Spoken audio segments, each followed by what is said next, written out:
ৰ'দো দিছে, ইমান গৰম উঠিছে, ভাগৰি গৈছে একদম খোজকাঢ়ি কাঢ়ি।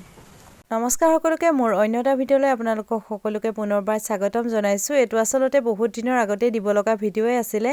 মই এলেহুৱা আৰু ভিডিঅ'বিলাক থাকি যায়, এডিট কৰা এলাহ, তাকে বোলো আজি ফাইনেলি আপোনালোকক দিয়েই দিওঁ। এইটো আচলতে আমাক আদৰিবলৈ নৃত্যটো কৰা হৈছিলে। এনেই কৈছোঁ আৰু দেই, আমাকনো আদৰিবলৈ নৃত্য কৰিবনে? নহয়, ফৰেনাৰসকল আহিছিলে, সিহঁতক আদৰিবলৈ এই নৃত্যটো উপস্থাপন কৰিছিলে। খুব বেছি ভাল লাগিলে, অকল ফৰেনাৰ বুলি নহয়, ষ্টুডেণ্টো আছিলে, বহুত বেছি ভাল লাগিছিলে।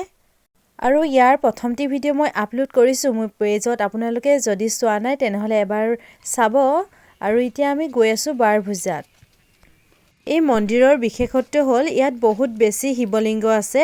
তেওঁলোকে জানিবলৈ দিয়াৰ মতে ইয়াত এতিয়া বৰ্তমান পোৱা গৈছে 99,999টা। এটা বাকী আছে বুলি কৈছে 1 লাখলৈ, আৰু ইয়াত ছেকেণ্ড কাশী বুলিও কোৱা হয়।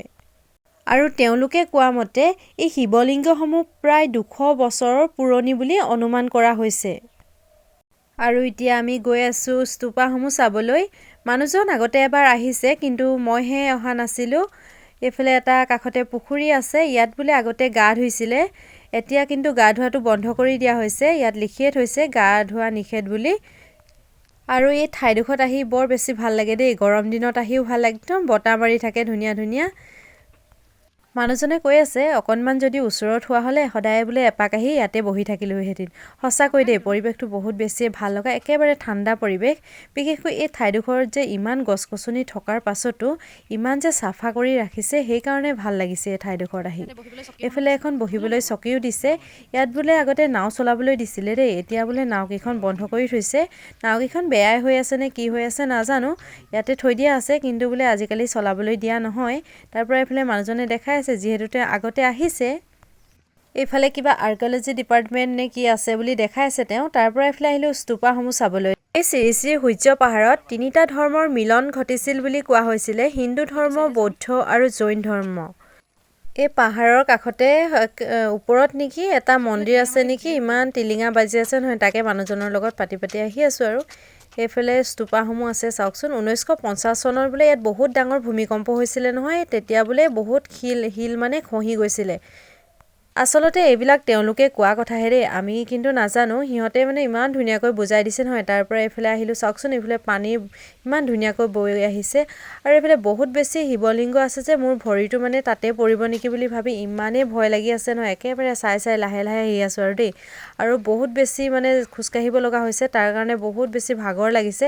মানুহজনে কৈছে একো নহয়, আহা চাই যোৱাহি, বহুত বেছি ধুনীয়া। এইফালে বোলে অকণমান গুহা এটাও আছে, সেইটো দেখাবলৈ লৈ আহিছে তেওঁ। পানীৰ মাত বহুত ধুনীয়া ধুনীয়াকৈ বৈ আহিছে। আপোনালোকে চাগে ভিডিঅ'ত ইমান ধুনীয়াকৈ পানীৰ মাতটো শুনা নাপাব, কিন্তু বহুত ধুনীয়া পানীৰ মাত এটা আহি আছে। কোনফালৰ পৰা কেনেকৈ পানী আহিছে নাজানো। পাথৰৰ তলত গৈ আছে পানী ন, পাথৰৰ তলত গৈ আছে। এইবিলাক হৈছে বৌদ্ধ ধৰ্মৰ স্তূপা। আৰু ইয়াত যিহেতু 3টা ধৰ্মৰ মিলন ঘটিছিলে বুলি কোৱা হয়, হিন্দু, বৌদ্ধ আৰু জৈন ধৰ্ম। আৰু ইয়াতে বোলে বিদ্যালয় এখনো আছে বুলি কৈছে। আমি সকলোবিলাক চাই আছোঁ লাহে লাহে, যিহেতু বহুত বেছি ডাঙৰ এৰিয়াটো।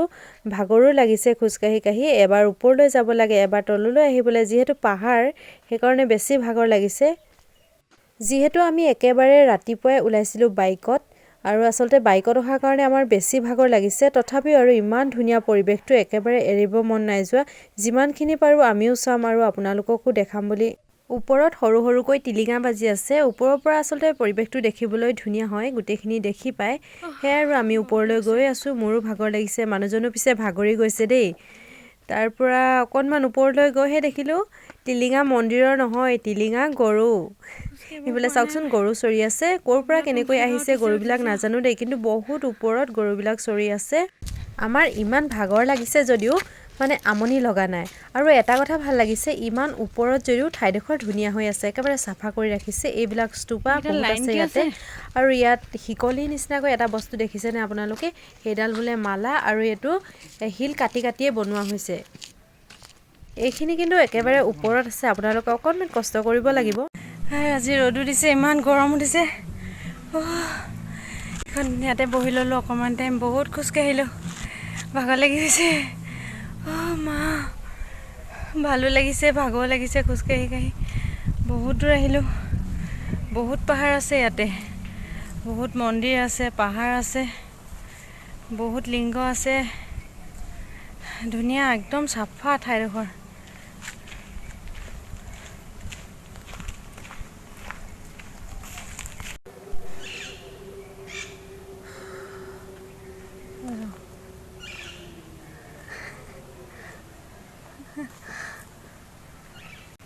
ভাগৰি গৈছে একদম খোজকাঢ়ি কাঢ়ি।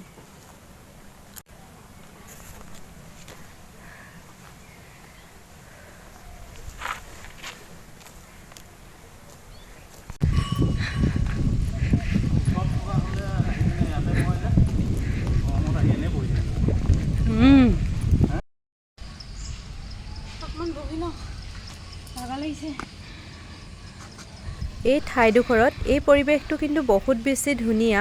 চবফালে সেউজীয়া সেউজীয়া হৈ আছে আৰু একদম ঠাণ্ডা পৰিৱেশ। আপোনালোকে একেবাৰে মিছ নকৰিব এই ঠাইডোখৰ। আমি পোনপ্ৰথমে সোমাওঁতে কিন্তু ইয়াত এটাও মানুহ নাছিল দেই। মোৰ একেবাৰে ভয়ে লাগিছিলে। মানুহজনক কৈছোঁ কোনো মানুহ নাই, আমি অকলে অকলে ভয় লাগিছে। মানুহে কৈছে এই কি হ'ব, ইয়াত আহিয়ে থাকে বোলে মানুহ, আজিহে অকণমান কম কিবা কাৰণত বন্ধ দিন এনেকৈ কৈছে আৰু। তাৰ পৰা ইয়াত আহিহে গম পালোঁ এইখন এখন বিদ্যালয় আছিল। কি কাৰণে এনেকুৱা অৱস্থা হৈ আছে নাজানো, ভূমিকম্পৰ কাৰণেও হ'ব পাৰে বা বনোৱাও নহ'ব পাৰে, সেইটো ইমান ভালকৈ গম নাপাওঁ আৰু। ভিতৰত সোমোৱা নিষেধ, সেইকাৰণে আমি ভিতৰত নোসোমালোঁ আৰু বাহিৰৰ পৰাই চালোঁ। আৰু এইটো কোঠালি কোঠালি আছে, একদম বিদ্যালয় নিচিনাই। কিন্তু কি কাৰণে এনেকুৱা হ'ল, কিয় এনেকুৱা হ'ল, সেইটো আমি আচলতে গম নাপালোঁ। ভূমিকম্পৰ কাৰণেও হ'ব পাৰে। তেওঁলোকে কৈ আছে ভূমিকম্পৰ কাৰণে ইয়াত বহুত পাহাৰ খহি গৈছে, বহুত ধ্বংস হৈ গৈছে।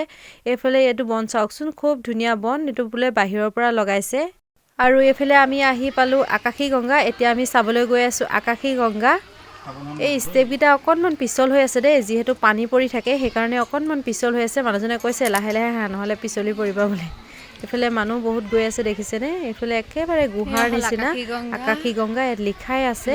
আৰু ভিতৰলৈ একদম নিজান অন্ধকাৰ হয়। চেণ্ডেল জোতা প্ৰৱেশ নিষেধ, একদম আন্ধাৰ।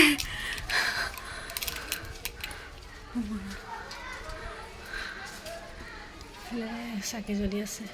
চাকিখনৰ কিনাৰত শিলৰ মাজত পানী বৈ থাকে। এয়া হেনো আকাশী গংগাৰ পানী। ক'ৰ পৰা কেনেকৈ আহে কোনেও নাজানে, এতিয়ালৈকে একো ধৰিবই পৰা নাই।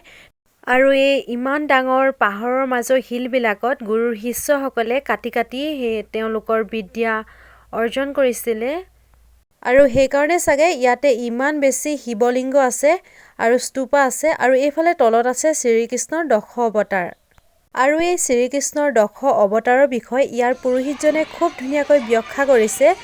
আৰু মই ইয়াৰ ভিডিঅ'টো আপোনালোকলৈ আগবঢ়াম। যিহেতু মানুহজন এবাৰ আহিছিলে, তেওঁ চিনি পালে, সেইকাৰণে পুৰোহিতজনে মোক ইমান ধুনীয়াকৈ ক'লে তুমি এটা ভিডিঅ' কৰা, মই খুব ধুনীয়াকৈ বুজাই দিম।